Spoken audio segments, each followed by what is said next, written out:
प्रपन्न पारिजाताय स्तोत्रवेत्र एकपाणे ज्ञान मुद्राय कृष्णाय கீதாமிருத துகே நமக. சரணடைந்தவர்களுக்கு கற்பக விருட்சம் போன்றவனும், பசுவை ஓட்டுதற்கு ஒரு கையில் பிரம்பை பிடித்திருப்பவனும், கீதை என்னும் அமிர்தத்தை கறந்தவனும், சின்முத்ரை தாங்கியவனுமாகிய ஸ்ரீ கிருஷ்ணனுக்கு நமஸ்காரம். ஜனனீம் சாரதாம் தேவி ராமகிருஷ்ணம் ஜெகத்குரும் பாதபத்மே தயோஸ்ருத்வா பிரணமாமி முகுர் முகுர். அகண்ட மண்டலாகாரம் வியாப்தம் ஏன சராச்சரம் தத்பதம் தர்சிதம் ஏன தஸ்மை ஸ்ரீ குரவே நமः.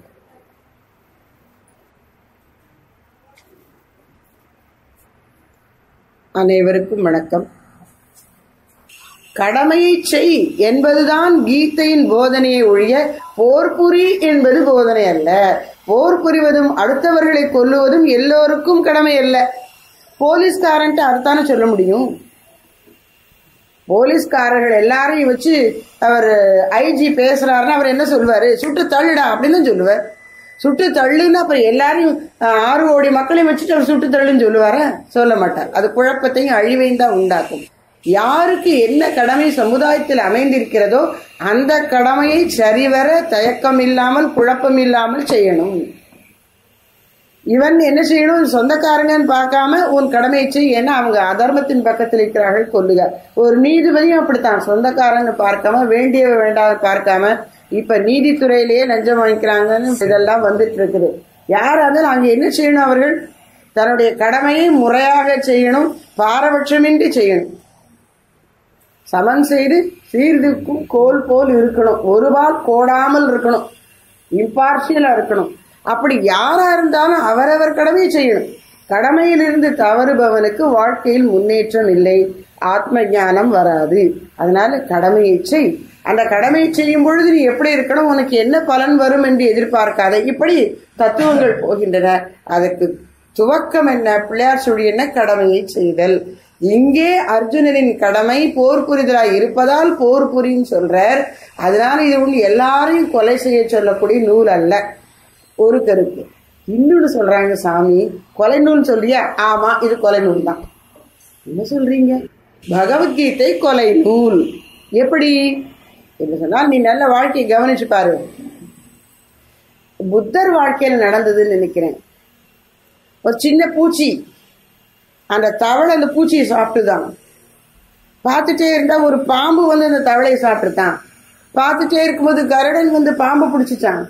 பார்த்துட்டே இருக்கும்போது ஒரு வேடன் அந்த இதை அடிச்சானா. இப்படி ஒன்று ஒன்று கொண்டு தின்று கொண்டு வாழ்கிறது. இயற்கையில் அப்படி படைச்சிருக்கிறார். இப்ப மான் வந்து ரொம்ப ஒரு இனிமையான பிராணி, பார்க்கறதுக்கு ஆசையா இருக்கு, அழகா இருக்கே அப்படின்னு அதை சும்மா விட்டோம்னா பயிர்கள் எல்லாம் மேய்ஞ்சு தின்னுடும்.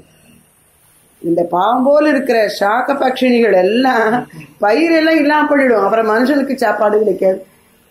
அப்போ இயற்கையில் எப்படி அமைத்திருக்கிறார் இறைவன்? ஒரு உயிர் இன்னொரு உயிருக்கு உணவாகிறது. பெரிய மீன் சின்ன மீனை பிடிச்சி திங்குதான். அப்ப அந்த பெரிய மீனை யாரோ ஒருத்தர் அடிக்கணும்ல, அதை விளக்கணும்ல, இந்த சின்ன மீன் வாழணும்னா. அப்போ வாழ்க்கைங்கிறதே என்ன? நீ உயிர் வாழணும்னா உயிர் உள்ள உன்னதான் சாப்பிடணும். அப்படின்னா நாளைக்கே மீன் கீனு மட்டன் கிட்டெல்லாம் சாப்பிடலாமா? சரி, அப்படி சொல்லல. நீ சாப்பிடக்கூடிய உணவுல உயிர் சத்து இருக்கணும். அதுதான் அதனுடைய ரகசியம். மண்ணுல கூட உயிர் சத்து இருக்கு. கண்ணன் மண்ணை தின்னான், அதுக்கு என்ன அர்த்தம் அப்படின்னு கேட்டாங்க ஒரு தரம் சுவாமிஜி எங்களை. நாங்கெல்லாம் முழிச்சோம், என்னன்னு தெரியலையே அப்படின்னு. உடனே சுவாமிஜி சொன்னாங்க, உயிர் தான் உயிரை வளர்க்கும், மண்ணில் உயிர் சத்து இருக்கிறது. ஒரு சில மக்கள் இனங்கள்ல, இந்த வேடுவர்கள்ல ஒரு சிலர் என்ன பண்ணுவாங்க, மண்ணை நல்ல சுத்தமான மண்ணை எடுத்து இப்படி உருட்டி சாப்பிடுவாங்க. சாப்பிட்ட இன்னைக்கு உடலுக்கு வேலை கொடுக்க கூடாதான், கொஞ்சம் ஓய்வுல இருந்துடணுமா. அதுக்கப்புறம் வேலை செஞ்சா அந்த உடம்பு வலிமையா இருக்குமா. நான் படிச்சேன். ஒருத்தர் வந்து அந்த மாதிரி மண்ணை சாப்பிட்டுட்டு யாரோ ஏதோ சொன்னாங்கன்னு பணம் கிடைக்கும்னு சொல்லிட்டு கடுமையான வேலையில இறங்குறான். அப்புறம் அவன் இறந்து போயிடுறான் அந்த சாப்பிட்டது தாங்க. மண்ணுல கூட சக்தி இருக்கு, உயிர் சத்து இருக்கிறது. அப்போ உயிரை உண்டு உயிர் வாழ்வது இயற்கையின் நியதி. உனக்கு பிடிச்சாலும் பிடிக்காட்டாலும் இங்க இப்படித்தான் இருக்கும். நீ பால் சாப்பிடுற, பால் கூட வெஜிடேரியன் இல்லைன்னு சொல்றவங்க இருக்காங்க. அப்ப காய்கறியில உயிர் சத்து இருக்கு. ஆனா நம்ம ஒண்ணு எடுத்துக்கலாம். என்ன, இப்ப ஒரு செடின்னு எடுத்துக்கொண்டா அதுக்கு விதையை விட்டுட்டா, ஒரு காயை விட்டுட்டோம்னா அதை பழுத்து நல்ல விதை வந்துடும். நாம மீதி இருக்கிற கிலோ கணக்கில் காய்க்கிற காயை நாம எடுத்துக்கலாம். அந்த செடியும் வளரும், அதுக்கு அடுத்த செடி அடுத்த தலைமுறை உண்டாயிடும், நமக்கு வேணுங்கிறது கிடைக்கும். நீங்க நம்ம ஒரு மிருகத்தை கொண்டா அதோட முடிஞ்சு விடுது. அப்படி ஒரு உயிரை கொன்னு ஒன்ன நீ வாழ வச்சுக்கணும்னு அவசியம் இல்லை. உனக்கு வாழ்வதற்கும் இயற்கையில திட்டம் இருக்கு, உயிர் சக்தியும் கிடைக்கும் நீ உயிரை கொல்லாம. எப்படியோ அது ஒரு தனி, வெஜிடேரியனா நான் வெஜிடேரியனாங்க சரியாங்கிறதுல அது தனி கேள்வி. ஆனா உனக்கு பிடிச்சதோ பிடிக்கலையோ வாழ்க்கையை பற்றின உண்மை என்ன, உயிரை உண்டு உயிர் வாழ்கிறது. அதனால இது கொலை நூல் தான். இந்த உலகம் முழுக்கவே கொலை மயமா இருக்கு. அப்படிப்பட்ட இந்த உலகத்துக்குள்ள பிறந்துட்டு நான் கொலை செய்ய மாட்டேன்னு இருக்காதே, நீ செய்யத்தான் வேணும் அப்படிங்கிறாங்க சாமி. என்னடா கொலை பண்றதுன்னா, உன் மனதில் இருக்கிற கேடுகளை நீ வெல்லுக. அதனால யாரையும் பிடிச்சு அடிச்சு கொல்லு தொந்தரவுபடுத்துறதுக்கு உன்னை படைக்கல. உன்னிடம் இருக்கக்கூடிய கீழ்மைகளை வென்று நீ வெற்றி வீரனாக வா, அப்போ நீ எல்லாருக்கும் உதவலாம். சுவாமிஜி மாணவர்கள்ட்ட சொல்லுவாங்களாம், லீவுக்கு வீட்டுக்கு போவாங்க இல்லையா, அப்ப சொல்லுவாங்களா, நீங்களாம் வீரர்களா இருக்கணும். என்ன செய்யணும், இடம் பிடிச்சு முதல்ல உட்காந்துடணும். பஸ்ல எல்லாரையும் விட்டுட்டு கடைகளையோ என்ன செய்யறதுன்னு பஸ்ஸையும் போட்டு விட்டு லேட்டா போயிட்டு இருக்க கூடாது, முதல்ல உட்காந்துடணும். ஆனா நீ முதல்ல போய் உட்கார்ந்ததுக்கு அப்புறம் யாராவது வயசானவங்க ஏறி அவங்களுக்கு இடம் கிடைக்கலன்னா உடனே நீ எந்திரிச்சு கொடுத்துடணும். நீ வலிவு படைத்தவனாக இருந்து உன் வாழ்க்கை காரியத்தை சாதித்துக்கொள். ஆனா அதுக்காக சுயநலம் பிடித்தவனாக உனக்கு மட்டும் வேணும்னு மட்டுமே பார்த்து இருந்து விடாதே. மற்றவர்களுக்காக உன் வலிவை நீ பயன்படுத்துன்னு சொல்லி கொடுக்குற. இப்ப நீ வலிவு படைத்தவனா, ஆண்மகனா, வீரனாய் வாழ்க்கையில இருக்கணும். அதைத்தான் பகவத்கீதை புகட்டுகிறது. இது கொலை நூல் என்று சொல்வதன் கருத்து, இயற்கையில் இது போன்ற அழிவு சக்திகளும் வேலை செய்யும், அதற்கிடையிலே தான் நீ வாழ்ந்தாக வேண்டும். எனவே அஞ்சி நடுங்கிக் கொண்டு இருப்பதில் பயனில்லை. வீரனாக வாழ்க்கையை சந்தி. Face life with firmness in your mind. No fear. பயப்பட வேண்டாம், உறுதியாக இருந்து உன் பிரச்சனைகளை சமாளி. இதுதான் கீதையினுடைய தாற்பயம். அதனால கீதை கொலை நூல் தான் என்கிறார் சுவாமிஜி. அப்புறம் இன்னொரு கீதைக்கு இதை ஒட்டியே இன்னொரு ஆட்சேபம், கீதை புரட்சி நூல். கீதை படிச்சா கெட்டவங்களை எதிர்த்து கொல்லுன்னு சொல்றது, அதை விட்டுருவாங்க. எதிர்த்து எல்லாத்தையும் எதிர்க்கணும். சில பேருக்கு அப்படி சக்தி உள்ளத்துல ஊற்றெடுக்கும். அதை என்ன செய்யணும், அடுத்தவங்களை குறை சொல்றது, சங்கடப்படுத்துறதுமா செலவழிப்பாங்களாம். அப்படி வாழ்க்கையில சமுதாயத்துல பிரச்சனை பண்ணிட்டே இருப்பாங்க. ஆன்டி சோசியல் எலிமெண்ட்ஸ் அப்படிம்பாங்க. அப்ப சமூக விரோத சக்திகள் வேலை செய்யும். அந்த சமூக விரோத சக்திகளுக்கும் கூட கீதை உற்சாகம் கொடுத்துருது. அதனால இது ஒரு புரட்சியை உண்டு பண்ணுது, ஒரு கஷ்டத்தை உண்டு பண்ணுது, ஒரு கலகத்தை உண்டு பண்ணுகிறதே அப்படின்னு சொல்றாங்க. ஆனால் கீதை படித்தவர்கள், கீதையை பற்றி பேசுகிறவர்கள், கீதையை பற்றி எழுதியவர்கள், அவர்களுடைய வாழ்க்கையை பார்த்தா இந்த ஆச்சாரிய புருஷர்கள், மகான்கள் எல்லோரும் கீதை படித்து வாழ்க்கையில் மேன்மை அடைந்திருக்கிறார்களே ஒழிய கீழ்மையில் யாரும் செல்லவில்லை. யாரோ சில அறிவிலிகள் இதுல தவறான விளக்கம் கொடுக்கிறார்கள் என்று சொன்னால் அதை நாம் பொருட்படுத்த வேண்டாம். காலம் காலமாக சமுதாயத்தில் கீதையானது நலனையே வளர்த்து வந்திருக்கின்றது. அதனால கீதையை நீ புரட்சி நூல் சொல்லாத. அது புரட்சி நூலாயிருந்தால் உன் மனதிற்குள் தான் ஒரு அகப்புரட்சியை ஏற்படுத்தி உன்னை வெற்றி வீரன் ஆக்குவதற்கு அது காத்து கொண்டிருக்கிறது. எனவே கொலை நூல், புரட்சி நூல் ரெண்டு ஆட்சேபனைக்கு இப்படி விடை சொல்லி விடுகிறார். அப்புறம்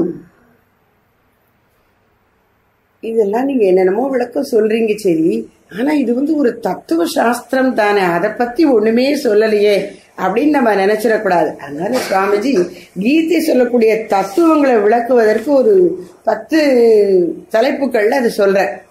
முதல்ல சொல்றார் பகவத்கீதா உபனிஷதம். இப்போ ஒரு அத்தியாயம் முடிஞ்ச உடனே ஒரு வாசகம் வரும், இது ஸ்ரீமத் பகவத்கீதாசு உபனிஷத்சு பிரம்ம வித்யாய ஸ்ரீ கிருஷ்ணார்ஜுன சம்வாதே அது வருது இல்லையா. அதுல உள்ள ஒவ்வொரு பதத்தை எடுத்துக்கொண்டு விளக்குகிறார்கள். கீதை பகவத்கீதா உபனிஷதம். அதாவது உபனிஷதம் அப்படின்னா ஆத்ம தத்துவத்தை விளக்கக்கூடிய பகுதி. எதில்? வேதத்தில். வேதம் என்பது ஆதி காலத்தில் உண்டானது, மனிதர்கள் எழுதியது அல்ல. ரிஷிகள் தியானத்திலே அந்த மந்திரத்தை தரிசித்து பதிந்து வைத்தார்கள். அதுல கடைசி பகுதியா இருக்கக்கூடியது வேதாந்தமாகிய உபனிஷதம். நீயே அந்த பரம்பொருள், தத் துவம் அசி, அதுவாக நீ இருக்கிறாய் என்று புகட்டுவது உபனிஷதம். அந்த ஞானத்திற்கு பேரும் உபனிஷதம், அந்த ஞானத்தை கொடுக்கிற நூலுக்கு பேரும் உபனிஷதம். இது வேதத்துல தான் இருக்கு. ஆனா அதுக்கு அப்புறம் வந்த இந்த பகவத்கீதையும் தத்துவ உபதேசத்திலே உபனிஷதங்களுக்கு சமமான ஒரு மரியாதை அதற்கு கொடுக்கப்பட்டிருக்கிறது. அத்தகைய பெருமை உடையதாக இருக்கிறது. எனவே பகவத்கீதா உபனிஷதம். ஆத்ம தத்துவத்தை புகட்டுவதிலே உபனிஷதங்களுக்கு இணையாக விளங்குகிறது பகவத்கீதை. அப்புறம் என்ன? பிரம்ம வித்யா. பிரம்ம வித்யா என்று சொன்னால் என்ன பொருள்? பிரம்மத்தை பற்றிய ஞானத்தை கொடுப்பது பிரம்ம வித்யா. பிரம்மம் அப்படின்னா என்ன? ஆத்மா, பிரம்மம், கடவுள், இதெல்லாம் புரிய மாட்டேங்குது. என்னென்னமோ பெரிய பெரிய பதமா போடுறீங்களே. என்ன பிரம்ம என்ன? பெரிய பொருள்னு அர்த்தம். உள்ளதுலேயே பெருசாதான். ஏன்னா கடவுளுக்கு வைஷ்ணவர் என்ன சொல்றாங்க? பெருமாள், சூப்பர்மேன், பெரும் ஆள். நம்மளாம் ஆள், அவர் பெரும் ஆள். எல்லாரிலும் எல்லாவற்றிலும் பெரியது, உயர்ந்தது, குறைவிலா நிறைவு, கோதிலா அமுது, ஈரிலா கொழுஞ்சுடர் குன்று. குன்று மலை அப்படின்னா அது கல்லு மண்ணில் ஆயிருக்கும், அல்ல மரம் செடி கொடிகள் முளைக்கலாம். இவர் எப்படி இருக்கிறார்? கடவுள் ஈரிலா கொழுஞ்சுடர் குன்று, ஒரு முடிவில்லாத பேரொளியின் திரட்சி. அப்படி இருக்கிறதா அந்த பரம்பொருள். அந்த பரம்பொருளை பிரம்மன்னு சொல்றோம். அந்த பிரம்ம தத்துவத்தையும் இந்த கீதையிலே விளக்கப்பட்டிருப்பதை பார்க்கிறோம். அதுதான் நீ என்றும் அது சொல்லுகின்றது. அது உன் இதயத்திலே ஆத்மஸ்வரூபமாக பிரகாசித்துக் கொண்டிருக்கின்றது. உபனிஷதங்களில் சொல்லப்பட்டுள்ள பிரம்ம தத்துவ விளக்கம் பகவத்கீதையில் கிடைப்பதால் பகவத்கீதை பிரம்ம வித்யா என்றும் அழைக்கப்படுகிறது. அப்புறம் என்னன்னா யோக சாஸ்திரம். என்னென்னமோ பெரிய தத்துவங்கள் பேசிட்டாலும் நடைமுறைக்கு அது வரலன்னு சொன்னா அதை எப்படி நாம அதனுடைய சிறப்பை உணர்ந்து கொள்ளுவது? இதெல்லாம் உண்மைன்னு எப்படி தெரிஞ்சுக்கிறது? ஒரு மேல்நாட்டில் பிறந்த ஒருத்தர் டேவிட் ஃப்ராலி அப்படின்னு பேர், அமெரிக்காவில் பிறந்தவர். அவர் சின்ன வயசுல இருக்கும் பொழுது மேல்நாட்டு தத்துவ ஞானிகளுடைய நூல்கள் எல்லாம் படிக்கிறார். தத்துவம் அவர் ஈர்க்கிறது. ஆனா அந்த தத்துவ ஞானிகளுடைய வாழ்க்கையை பார்த்தா அதுல பல பேர் தற்கொலை பண்ணியிருக்காங்க. இவர் நினைக்கிறார், தத்துவம் எல்லாம் பெருசு பெருசா எழுதிட்டு தற்கொலை பண்ணினாருன்னா அது என்ன அர்த்தம்? அவருக்கு அது திருப்தியா இல்லை. அப்படியே அவர் தேடிக்கொண்டே இருக்கும்போது உண்மை அறியணும்னு ஒரு குறுகுறுப்பு உள்ளத்துல. அப்போ கீழே நாட்டு தத்துவத்தை, நம்முடைய ரிஷிகள் சொன்ன தத்துவத்தை எல்லாம் தெரிய வருகிறது அவருக்கு. அப்போ அவர் நினைக்கிறார், ஓஹோ, பிலாசபின்னா வாழ்க்கைக்கு சம்பந்தம் இல்லாத அறிவு கொள்கைகள் மட்டுமல்ல, வாழ்க்கையில நமக்கு அது எவ்வளவு தூரத்துக்கு வெளிப்பட்டிருக்கிறதுங்கிறதையும் பார்க்கணும் என்கிற ஒரு உந்துல் அவருக்கு அப்புறம் இந்தியாவுக்கு நம்முடைய ஞான நூல்களை எல்லாம் ஆராய்ந்து அதுக்கப்புறம் திரும்ப அமெரிக்காவுக்கு போய் ஆனால் இதற்கேற்ற நல்வாழ்க்கை வாழ்ந்து வருகிறார் டேவிட் ஃப்ராலி. எதுக்கு சொல்ல வரேன்?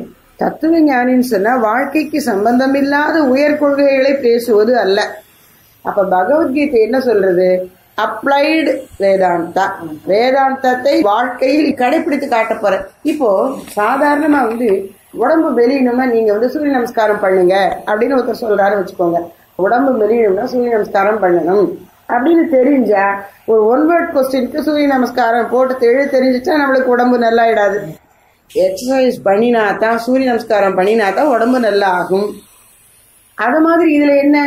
ஆத்மா எங்கும் நிறைந்தது அப்படின்னு தெரிஞ்சுக்கிறோம்னு வச்சுக்கோங்க. சர்வகதம். இதுல நம்ம என்ன செய்ய போறோம்? ஆத்மா எங்கும் நிறைந்தது ஆக்க போறோமா? எழுத்து இங்கே வா, நீ அங்க போ அப்படின்னு எல்லா இடத்துக்கும் அதை பரப்பி விட போறோமா? நம்ம ஒன்றும் செய்ய வேண்டாம், அது ஏற்கனவே அப்படித்தான் இருக்கு. அப்போ இது ஞானத்துக்குரிய விஷயமாச்சு. இதுல என்ன கடைபிடிக்கிறது அப்படின்னு சொன்ன யோக சாஸ்திரம் என்று சொன்னால் நடைமுறையில் அந்த ஞானத்தில் உறுதியாக இருக்க விடாமல் மனசனுடைய பலவீனங்கள் இழுக்கின்றன. அந்த மனசனுடைய பலவீனங்களை எல்லாம் நீக்கி, அப்ப இது மோர் சைக்கலாஜிக்கல் தேன் பிலோசாபிக்கல், மனசனுடைய குறைகளை எல்லாம் நீக்கி அதை தூய்மைப்படுத்தி தத்துவத்தில் நிலைநிறுத்துவதற்கு உனக்கு நீ பயிற்சி கொடுத்துக்கொள். இதுதான் கடைபிடிக்கிறதுங்கிறதுங்க. ஆத்ம தத்துவத்தை அறிவு ரீதியாக புரிந்து கொண்டால் போதாது, புத்தி சொல்லுகிற அதை உன்னுடைய உணர்ச்சிமயமான மனதும் ஏற்றுக்கொள்ள வேண்டும். அந்த வகையில் மனதை நீ பண்படுத்த வேண்டும். எனவே மனதை பண்படுத்துவதுதான் யோகம். யோகம் என்பது என்ன? மனதை தூய்மைப்படுத்தி ஒருமைப்படுத்துவது. அதான யோகம், அதான தியானம், அதான நிஷ்டை. அதனால இது என்ன சொல்றா, உன்னுடைய புற வாழ்க்கையாகட்டும் அக வாழ்க்கையாகட்டும் தத்துவத்துக்கு ஒத்ததாய் அமைதற் பொருட்டு ஒழுங்குபடுத்தப்பட்டு தூய்மைப்படுத்தப்பட்டு ஒரு திசையில் செல்லட்டும். இதை சொல்லுகிறது ஸ்ரீமத் பகவத்கீதை. எனவே இது யோக சாஸ்திரம். அப்போ உபனிஷதம் பிரம்ம வித்தியை போற்றுகிறது, யோக சாஸ்திரமாக அமைந்திருக்கிறது. இன்னும் என்னன்னா, நம்ம நாட்டுல இந்த வேதத்தை இப்ப புஸ்தகமெல்லாம் போட்டிருக்காங்க. போட்டாலும் கூட அது மனப்பாடமா தெரியும். இப்போ ஒரு வேத பாடசாலையில ஒருத்தர் ஆச்சாரியனா டீச்சரா போகணும்னா அவனுக்கு எல்லாம் மனப்பாடமா தெரிஞ்சிருக்கணும். புஸ்தகத்தை பார்த்து சொல்லித்தரக்கூடாது. அது ஒரு டிஸ்குவாலிபிகேஷன். என்ன படிப்பை எல்லாம் கரெக்டா படிச்சிருவேன், உச்சரிப்பு ஏற்ற இறக்கம் சரியா இருக்குங்க, நான் எனக்கு புஸ்தகம் இல்லாம முடியாது, அப்பனா நீங்க எங்களுக்கு வேண்டாம். வேத பாடசாலையில் சொல்லி கொடுக்கிறவர்களுக்கு எல்லா வேத மந்திரமும் இங்க இருக்கணும், புஸ்தகத்தை தொடக்கூடாது. அது இல்லாதனால வேத பாடசாலை நடத்த முடியாம போனவங்க இருக்காங்க. அப்போ வேதம் என்பது காதால் கேட்டு மனதில் இருத்தி கொள்ளப்பட்டது. ஆச்சாரியன் சொல்லிக் கொடுக்க மாணவன் கேட்டு தன் மனதில் வாங்குகிறான். திரும்ப திரும்ப திரும்ப திரும்ப வாய் விட்டு ஓதி ஓதி ஓதி ஆச்சாரியனால் திருத்தப்பட்ட அது அப்படியே சரியானது பயிஞ்சிருது. அதான் தன் சிஷியனுக்கு அவன் சொல்றான், அவன் சிஷியனுக்கு அப்படியே குரு சிஷ்ய பரம்பரையாக செவி வழியாக கேட்டு கேட்டு கேட்டே ஆனா மூலத்திலிருந்து மாறாமல் வந்திருப்பது வேதம். அப்படி கேட்டு கொடுக்கப்பட்டதால் அதற்கு பெயர் ஸ்ருதி. இது யாரும் எழுதுறதில்லை, இறைவனே வெளிப்படுத்திய உண்மைகள். அதை ரிஷிகள் தியானத்தில் கண்டார்கள். அந்த மந்திரங்களை தியானத்துல தரிசிச்ச மந்திரங்களை தான் பதிவு பண்ணியிருக்கிறாங்க. அதுதான் வேதம். அதனால அதுக்கு பேர் கேட்டு கேட்டு வந்ததால் ஸ்ருதி. அப்படி கேட்டு உபதேசிக்கப்பட்ட ஸ்ருதியினுடைய கருத்தை புரிந்து கொண்டு மனதில் இருத்தி கொண்டு பிறகு தன் சிந்தனையினால் தோன்றியதை எழுதுவது, அதுக்கு பேர் ஸ்மிருதி. இந்த ஸ்மிருதி என்றால் நினைத்து செய்யப்பட்டது. எதை நினைத்து? வேதத்தில் சொல்லப்பட்ட விஷயங்களை நினைத்து கொண்டு செய்யப்பட்டது. அது ஸ்மிருதி. யாக்ஞவல்க ஸ்மிருதி, மனு ஸ்மிருதி, அப்படி ஸ்மிருதிகள் இருக்கின்றன. இது ஒவ்வொரு காலத்திலும் சமுதாயத்தினுடைய தேவையை உணர்ந்து ரிஷிகள் பரம ஆச்சாரியர்கள் வேதத்தில் சொல்லப்பட்ட உண்மைகளை காலத்திற்கேற்ப திரும்ப எடுத்து புகட்டுவார்கள். அதுதான் ஸ்மிருதி. அப்போ கபோல கல்பனா ஏன் மண்டையில உதிச்சுது அப்படிங்கிறது ஒரு பெருமை இல்லை நம்மளுக்கு. நம்ம நாட்டுல அந்த இண்டிவிஜுவாலிட்டிக்கு முக்கியத்துவம் கொடுக்க மாட்டோம், அது பிழை போகும். காலத்தை வென்று நிற்கக்கூடிய உண்மைகளை சொன்ன அந்த ஸ்ருதியாகிய வேதத்துல என்ன சொல்லியிருக்கோ அதுக்கு ஒத்ததான் நான் சொல்றேன்னு சொல்றதுதான் நமக்கு பெருமை. அதனால ஸ்மிருதி என்பது வேதத்தை நினைத்து கொண்டு சொல்லப்பட்டது. இப்போ பகவத்கீதை ஸ்ருதியா ஸ்மிருதியா? வேதம் ரொம்ப பழமையானது. இதுவோ துவாபர யுகத்துல கிருஷ்ணர் சொன்னது. அதுக்கு அப்புறம்தான் கிருஷ்ணரே குருட்ட உபனிஷத்தெல்லாம் படிச்சிருக்கார். அதனால இது வேதத்துக்கு அப்புறம் வந்ததுதான் கீதை. அப்ப இது பின்னாடி வந்த நூல் தானே அப்படின்னு நீ அதை குறைச்சு நினைச்சிட வேண்டாம். இது வேதத்துக்கு இணையானது, இது ஸ்ருதின்னு சொல்லலாம். ஸ்மிருதி வேதத்தை நினைத்து கொண்டு எழுதப்பட்டது ஸ்மிருதி. இது வேத காலத்துக்கு அப்புறம் வந்ததுனால இதை ஸ்மிருதின்னு சொல்லலாம். ஆனா ஸ்மிருதியிலும் கூட அந்தந்த காலத்துக்கு உரிய சமுதாய விஷயங்களை பத்தி நிறைய சொல்லியிருக்கு. தத்துவத்தை விடவும் சமுதாய விஷயங்கள், வாழ்க்கை கோட்பாடுகளை சொல்லியிருக்கு. அப்படிப்பட்டதான அந்த சமுதாய கொள்கைகளிலும் கூட இது காலத்தை வென்று நிற்கின்ற அடிப்படை கொள்கைகளை மட்டும் சொல்லக்கூடிய ஒரு சிறப்பான ஸ்மிருதி. அதனால ஏக காலத்தில் ஒரே சமயத்தில் ஸ்ருதியாகவும் ஸ்மிருதியாகவும் வேதமாகவும் அதன் அடிப்படையில் எழுதப்பட்ட நூலாகவும் விளங்குகிறது இந்த பகவத்கீதை. இது பகவத்கீதையின் ஒரு சிறப்பு. ஸ்ருதியாகவும் ஸ்மிருதியாகவும் இருக்கிறது என்கிறார் சுவாமிஜி. இந்த வேதாந்தம், வேதம், தத்துவம், ஆத்ம தத்துவம், பிரம்ம தத்துவம் இப்படிலாம் என்னமோ சொன்னீங்களே என்ன அப்படின்னா, வேதாந்தத்தினுடைய சாரமா 3 கருத்தை வைக்கிறாங்க. துவைத்தம், விசிஷ்டாத்வைத்தம், அத்வைத்தம். துவைத்தம்னா 2. இப்ப அரசியல்வாதிகள் கை எப்படி காட்டுறாங்க, அது இல்லை. நம்ம மத்வர் முதல்ல காமிச்சார் வேற அர்த்தத்துல. ஜீவன் வேற பரமன் வேற, என்னைக்கு 2 தான், அது சேராது. முக்தி கிடைச்சாலும் கூட 2 பேரும் வேற வேற தான். கடவுள் வேறதான், ஜீவன் வேறதான். அது நம்மளுக்கு கம்ஃபர்டபுளா இருக்கு. சரி, அப்படியே இருந்துக்கலாம். அதை எப்படி நம்ம ஒண்ணாக முடியும் அப்படின்னு நம்மளுக்கு தோணும். துவைத்தம் இது. விசிஷ்டாத்வைத்தம், பரம்பொருள் பூரணன், அதில் ஓர் அம்சம் நீ என்று சொல்லுகிறது விசிஷ்டாத்வைத்தம். அத்வைத்தம் சொல்றது 2 இல்லப்பா, பரம்பொருள்னு ஒண்ணு தனி, ஜீவன் ஒண்ணு தனி, அப்படி இல்ல, 2 ஒண்ணுதான். பிரம்மம் சத், ஜெகன் மித்யா, ஜீவோ பிரம்மைவ ந பரா. வேற இல்ல, ஜீவன் தான் பிரம்மன். அப்ப ஏன் ஜீவனை தெரியுது, அதான் மாயை. இப்படி அத்வைத்தம் உலக நிகழ்வுகளையும் நம்முடைய சாதாரண மானுட இயல்பையும் மாயையின் கூறுகளாக காட்டி, இந்த மாயைக்கு அதிபதியாகிய பரம்பொருள் தான் உண்மையில் நாம், நம்முடைய உண்மை நிலை அதுதான் என்று சொல்லி, அதுக்கு இதுக்கும் வேறுபாடு இல்லை என்பது அத்வைத்தம். இந்த 3 கருத்துக்களுக்கும் அடிப்படையா சில விஷயங்கள் இருக்கு. ஜீவர்கள் கர்மம் அல்லது வினைக்கேற்ப திரும்ப திரும்ப இந்த உலகில் பிறப்பெடுக்கிறார்கள். அவர்கள் தம்முடைய வினையை தீர்த்து கொள்வதற்காக உடலும் மனமும் வாழ்வதற்கு இந்த உலகமும் இறைவனால் படைக்கப்பட்டிருக்கிறது. அதிலே வாழ்ந்து பண்பட்டு தன் உண்மை நிலையை அறிகிறான். இது எல்லா 3 கொள்கைகளுக்கும் அடிப்படையான விஷயங்கள். இதெல்லாம் சேர்ந்துதான் வேதாந்தம்னு சொல்றோம். இதுல பக்தி மார்க்கத்துல போவது வேதாந்தம் தான், ஆனா முடிந்த நிலை அத்வைத்தம். இப்போ இந்த 3ல எந்த கொள்கையை கீதை புகட்டுகிறது? ஒவ்வொரு பாஷைக்காரரும் விளக்கும் போது அந்த கருத்தை தான் அது சொல்லுதுங்க. மத்வர் கீதையை விளக்கும் போது இது துவைதத்தை தான் சொல்லுது அப்படின்பார். ராமானுஜர் விசிஷ்டாத்வைதத்தை என்பார், சங்கரர் அத்வைதத்தை என்பார். அதுல உண்மையில கீதை எதை சொல்றது அப்படின்னு சொன்ன சுவாமிஜி சொல்றாங்க, நீ அத்வைத்தியாயிரு, நீ விசிஷ்டாத்வைத்தியாயிரு, நீ துவைத்தியாயிரு என்று ஒரு இடத்துல கிருஷ்ணர் சொல்ல கிடையாது. அவர் என்ன சொல்றாரு கிருஷ்ணர், நீ வலிவு படைத்தவனாக இரு, பலவான் ஆவதே வாழ்க்கையின் குறிக்கோள். கிளைபியம்மாஸ் கமக பார்த்த நைத்தத்வ உபபத்யதி க்ஷுத்ரம் ஹிருதய தௌர்பல்யம் தக்வா உத்திஷ்ட. நீ இதயத்தின் பலவீனத்தை துறந்து விட்டு எழுந்திரு. அப்புறம் நீ துவைத்தியா விசிஷ்டாத்வைத்தியா அத்வைத்தியாங்கிறத அப்புறம் பார்த்துக்கலாம். முதல்ல இந்த கீழ்மையை உதறி தள்ளி உன் மேன்மையை நிலைநாட்டு, உனக்கே இந்த 3ம் விளங்கும். துவைத்தம், விசிஷ்டாத்வைதம், அத்வைத்தம் என்பவை இவன் மனசனுடைய பக்குவத்துல பல படித்தரங்களிலே இவன் உண்மை நிலை உணரும் போது அவர் என்ன சொல்றார், ஆத்மபோதம் பெற்று எழுந்திரு. ஆத்மாவின் தன்மையை விளக்குற அர்ஜுனன் அவ்வளவு புலம்பி அழுது நர்வஸ் ஆகி உக்காந்துருக்கான். அவன்கிட்ட ஆத்ம தத்துவத்தை தான் சொல்றார். அதுதான் உன்னுடைய நிஜமான இயல்பு, அதை புரிந்து கொள் சொல்ற. அது புரியலையே நம்ம முழிச்சான்னா அர்த்தம் சொல்ற கர்மயோகத்தை சொல்ற. அதுவும் கொஞ்சம் கஷ்டம் போல பார்த்தான்னா, டே நீ சத்திரிய வம்சத்துல பிறந்திருக்க, நீ இப்ப போரிடல, எல்லாரும் உன்னை என்ன சொல்லுவாங்க, பயந்து பின்வாங்கினா என்று சொல்லுவார்கள். அந்த பழிச்சல் மரணத்தை விட கொடியதுன்னு அப்புறமே இறங்கி வர. எப்படி பார்த்தாலும் சரி, கடமையை செய், வீரனாக இரு, அதனால பலவானாயிரு, வலிவு படைத்ததே வாழ்வுக்கு உரியது என்பதுதான் கீதையின் சாரம்.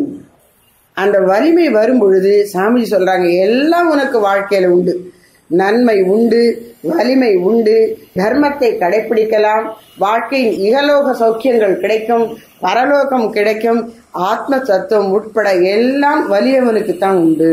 அதனால நீ வலிமை உடையவனாக இரு என்று கீதை சொல்லுகிறது. சரி, அப்படி சொன்னா இந்த என்னமோ சொல்றாங்களே, அத்வைதம் தான் முடிந்த நிலைங்கிறாங்களே, அப்ப அதை சொல்லலையா கிருஷ்ணர்னு சொல்ற. அதாவது இந்த கட்சியில நீ கிருஷ்ணரை போற்ற முடியாது, அதான் விஷயம். அவர் அத்வைதத்துக்கு சப்போர்ட் பண்றார் அப்படின்னு ஒரு கட்சியில அவரை போற்றாது. எந்தெந்த நிலையில யார் யார் எப்பப்ப வராங்களோ அந்த நிலையில இருந்து கடைசியில் உன்ன உண்மை உணருன்னு சொல்ற. ஆத்மபோதம் பெற்று எழுந்திரு, வலி உடையவனாக இரு என்று கீதா சாஸ்திரம் புகட்டுகிறது.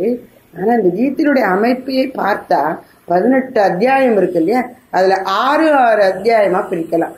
முதல் 6 அத்தியாயங்களும் ஜீவனுடைய தன்மையை சொல்லுகின்றன. அதனால ஜீவன் தன் முன்னேற்றத்துக்கு ஒரு அடிப்படை சாதனமாக கர்மயோகத்தை விளக்கமாக சொல்லுகின்றது. அந்த கர்மயோகம் புரிகிற ஜீவன் வழிபடக்கூடிய இறைவனின் ஸ்வரூபம் என்ன, அவன் எப்படி அருள் புரிகிறான், பக்தன் எப்படி இறைவனிடம் பக்தி செலுத்த வேண்டும், இதை அடுத்த 6 அத்தியாயங்கள் 7, 8, 9, 10, 11, 12 இவை சொல்லுகின்றன. கடைசியில அந்த ஜீவனுக்கும் ஈஸ்வரனுக்கும் என்ன சம்பந்தம் என்பதை கடைசி 6 அத்தியாயங்கள் சொல்லி ஐக்கியத்தை அவர் நிலைநாட்டுகிறார். ஆனா ஏதோ ஒரு கட்சிக்குள்ள மட்டும் என்ன போற்றாது, ஆனா எல்லாருக்கும் பொது என்பது போல கீதை இருக்கின்றது. அதனால சொல்றேன், நம்ம சாஸ்திரங்கள் படிக்கிறதுல ஒரு பழைய மெத்தட் என்னன்னா, அரும்பு மலர் காய் கனி. முதல்ல செடியில சின்ன அரும்பு மொட்டு வருது, அப்புறம் நல்ல மலராகிறது, அதுல காய் உண்டாகிறது, கனிந்து பழமாக வருது. இப்போ ஒன்றை விட ஒன்று உயர்ந்தது அடுத்த ஸ்டேஜ் அப்படின்னு சொல்றோம். அத மாதிரி 4 யோகங்கள், கர்மயோகம், அதை விட உயர்ந்தது பக்தி யோகம், அதை விட உயர்ந்தது ராஜயோகம், அதை விட உயர்ந்தது ஞான யோகம் அப்படின்னு சொல்லக்கூடியது ஒரு பழக்கம். சுவாமிஜி சொல்றாங்க, கீதையை நல்லா படிச்சா இவர் இந்த 4 யோகங்களுக்கும் சம அந்தஸ்து கொடுக்கிறார். ஞானத்தினால்தான் முக்தி. ஆனா கர்மயோகம் புரிவது ஞானத்துக்கு எதிரிடை அல்ல. ஞானத்தை புரிந்து கொண்டவன் வெறும் அறிவு விஷயமா வைக்காம தன்மயமாக்கணும்னா யோகத்தையும் அவன் கைக்கொண்டாக வேண்டும், தியானத்திலும் அவன் ஆழ்ந்து சென்றிருக்க வேண்டும். இப்படி வாழ்க்கையில் ஞானத்தின் முதிர்ந்த நிலையில் இருப்பவனுக்கு அன்பும் உச்சத்துக்கு வந்திருக்கும், பக்தி யோகமும் அவனிடம் விளக்கம் பெறும்.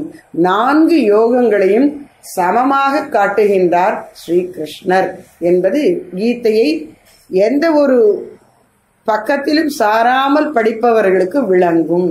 அதனால 4 யோகங்களின் சமத்துவத்தை இது புகட்டுகிறது என்று சுவாமிஜி எடுத்துரைக்கின்றார்கள். இந்த முதல் 6 அத்தியாயம், 2வது 6 அத்தியாயம், 3வது 6 அத்தியாயத்துக்கு சொல்லும் போது ஒரு விளக்கம் கொடுக்கறாங்க. தத் துவம் அசி. துவம் என்பது நீ, ஜீவனை குறிக்கிறது முதல் 6 அத்தியாயம். தத் அது ஈஸ்வரன் இறைவன், அது 2வது பகுதியிலே சொல்லப்படுகிறது. அசி இருக்கிறாய், அதுவாக இருக்கிறாய் என்பது 3வது பகுதியிலே சொல்லப்படுகிறது. இதோடு கூட பரம்பொருளை விளக்கும் பொழுது சத்து, சித்து, ஆனந்தம், அழியா நிலை, அறிவு பெருநிலை, ஆனந்த நிலை என்று சொல்லுகிறது. இந்த 3ம் கீதையில் விளக்கம் பெறுகிறது. சொல்ல, God is life, God is light, God is love. Life, light, love. Life என்பது சத், லைட் என்பது சித், லவ் என்பது ஆனந்தம். இதுதான் கீதையினுடைய சாரம். இத்தனை அடிப்படை வாழ்க்கை பற்றிய அடிப்படையை சொல்லக்கூடிய இந்த சாஸ்திரம், கிருஷ்ணருங்கிறவர் நம்முடைய இந்து மதத்துல சனாதன தர்மத்துல தெய்வமா வழிபடப்படுவதனாலேயே இது இந்துக்களுக்கு மட்டும் உரியது என்பது அல்ல. அர்ஜுனன் மனித குலத்தின் பிரதிநிதி என்று பார்த்தோம். எனவே இது எல்லாருக்கும் உரியது. சர்வகத சாஸ்திரம், யூனிவர்சல் ஸ்கிரிப்சர், மனித குலம் முழுவதற்கும் எல்லா காலத்திற்கும் பொருந்தக்கூடிய ஒரு பெருநூல் கீதை என்று சொல்லுகிறார்கள். இவ்வளவு சிறந்த இந்த நூலுக்கு நிறைய ஆச்சாரியர்கள் விளக்கம் எழுதியிருக்கிறார்கள்.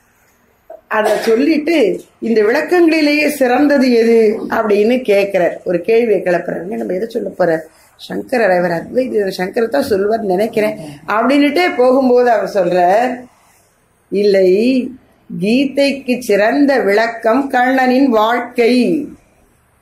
அவர் தன்னுடைய வாழ்க்கை முழுவதும் அவர் எதை புகட்டினாரோ அதன் மயமாக வாழ்ந்தார்.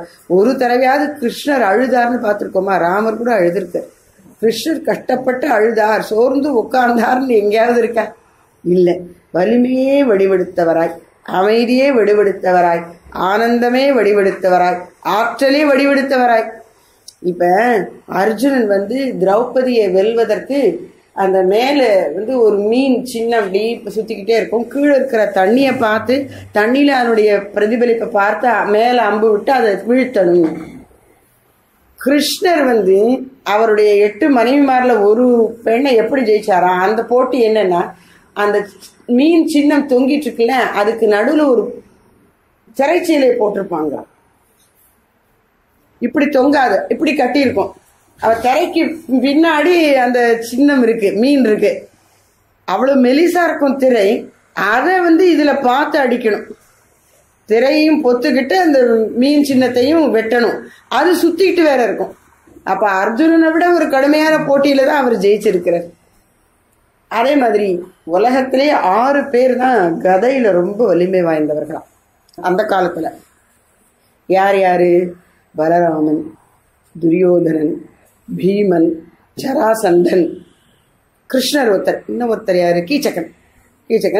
ஜராசந்தன், கிருஷ்ணர் அதுல ஒருத்தர். அவர் எல்லா ஆயுதங்களையும் கையாள வல்லவராய் இருந்தார். ஆனா இந்த மகாபாரத போர்ல எந்த ஆயுதத்தையும் எடுக்கல. ஆனா எல்லாரையும் ஆட்டி படைச்சார். சுதர்ஷன சக்கரம்ங்கிறோமே, அது இந்த மகாவிஷ்ணுடைய ஆயுதம் சொல்றோம். உண்மையிலே பூமிராங்னு ஒரு ஆயுதம் விட்டவன்ட்டே திரும்பி வருமா? அதை கையாளுவதே ரொம்ப கஷ்டமா. இல்லாட்டா நம்ம கையே விட்டுடுவது. அதுல அவர் ரொம்ப சுலபமா கையாண்டிருக்கிறார். இப்படி வலிமையின் வடிவாக அவர் இருந்திருக்கிறார். ஆனா அன்பின் வடிவமாகவும் இருந்திருக்கிறார். என்ன தத்துவத்தை புகட்டுகிறதோ அது அனைத்துக்கும் விளக்கமாக ஸ்ரீ கிருஷ்ணரது வாழ்க்கையே இருக்கிறது. அதனால சுவாமிஜி ஒரு பொதுவான கருத்தை மறுக்கிறாங்க. இங்க என்ன சொல்றாங்கன்னா, நீ ராமன் நடந்து காட்டியது போல் நடந்து கொள், கிருஷ்ணர் சொன்னது போல் நடந்து கொள் அப்படின்னு சொல்றாங்க. ஆனா அப்படி சொல்லும் போதே என்ன நினைச்சாங்க, கிருஷ்ணர் சொன்னதுதான் முக்கியம், செஞ்சது செய்யக்கூடாது. அவர் செஞ்சாருன்னா உடனே கொடையா மலையை பிடிச்சார், அது முடியுமா? 16,000 பெண்களை கல்யாணம் பண்ணினார், அது முடியுமா? அப்படி கேட்பாங்க. கருத்து அதுவல்ல. பிறந்த நாள்ல இருந்து கடைசி வரைக்கும் அவர் எல்லாருக்கும் நலன் செய்து கொண்டே இருந்தார். தீமையை எதிர்த்து போராடி வென்றார். நல்லவர்களுக்கு உறுதுணையாக இருந்தார். இதுதான் அவர் வாழ்க்கை செயலெல்லாம். அதைத்தான் சொன்னா, யதா யதாஹி தர்மஸ்ய க்ளானிர் பவதி பாரத அபியுத்தானம் அதர்மஸ்ய ததாத்மானம் சுஜாமியம். அப்புறம் என்ன சொல்ற? பரித்ராணாய சாதுனாம் விநாசாய ச துஷ்கிருதாம் தர்ம சம்ஸ்தாபனார்த்தாய சம்பவாமி யுகே யுகே. அதனால நல்லவர்களை காப்பதற்கும் கெட்டவர்களை கறந்து ஒடுக்குதற்கும் தர்மத்தை நிலைநாட்டுவதற்கும் நான் அவதரிப்பேன் அப்படின்னு சொன்னார் இல்லையா? அதைத்தான் பிறந்த நாள்ல இருந்து பூத்தனையர் கொண்டதுல இருந்து எல்லா கடைசி வரைக்கும் பண்ணிருக்க. கடைசி வரைக்கும் அதுதான். அதனால அவர் வாழ்க்கையில நம்ம கடைபிடிக்க கூடாதது என்ன இருக்கு அப்படின்னு கேட்கிறாங்க சுவாமிஜி. அதனால பகவத்கீதைக்கு விளக்கம் ஸ்ரீகிருஷ்ணனே. அதனால நம்ம சுவாமிஜி இதுல திரும்ப திரும்ப சொல்லக்கூடியது, இது வாழ்க்கைக்கு நேரடியாக பொருந்தாத வெறும் தத்துவங்கள், வரட்டு தத்துவங்கள் அல்ல. கீதை புகட்டுவது வாழ்க்கையில் நாம் ஏற்று அனுஷ்டிக்க வேண்டியவை. நம் மனதையும் உடலையும் பண்படுத்தி அந்த உயர்நிலையில் வைத்திருப்பதற்கே இந்த நூல். இதற்கு விளக்கமாக வாழ்ந்தவன் இந்த நூலை புகட்டிய கீதாச்சாரியனாகிய ஸ்ரீகிருஷ்ணர். அவரது துணை கொண்டு அந்த நூலை, சாஸ்திரத்தை நாம் பக்தி பூர்வமாக ஆராய வேண்டும் சொல்றாங்க. எல்லாம் புரியலையே, நான் பரவாயில்ல, புரிஞ்சதை கடைப்பிடி, புரியாததை நம்பு, காலப்போக்கில் அதுவும் புரியும். அந்த ஸ்ரத்தையோட நீ கீதைக்குள்ள நுழையணும் என்று சொல்லுகிறார்கள். அப்படி கீதா மாதாவை சரண் புகுந்து ஸ்ரத்தையோடு நாம் கீதையின் உட்பொருளை புரிந்து கொள்ள முற்படுவோம். மரிய வகுப்பிலே தியான ஸ்லோகங்களை விளக்கி பிறகு ஒவ்வொரு தலைப்பாக ஆராய்வோம். யத்ர யோகேஸ்வர கிருஷ்ணஹ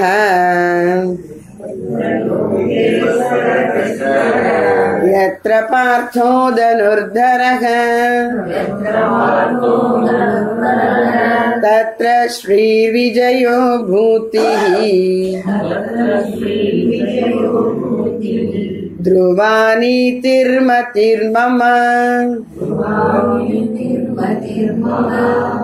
श्रीकृष्णाय परब्रह्मणे नमः। कृष्णार्पणमस्तु।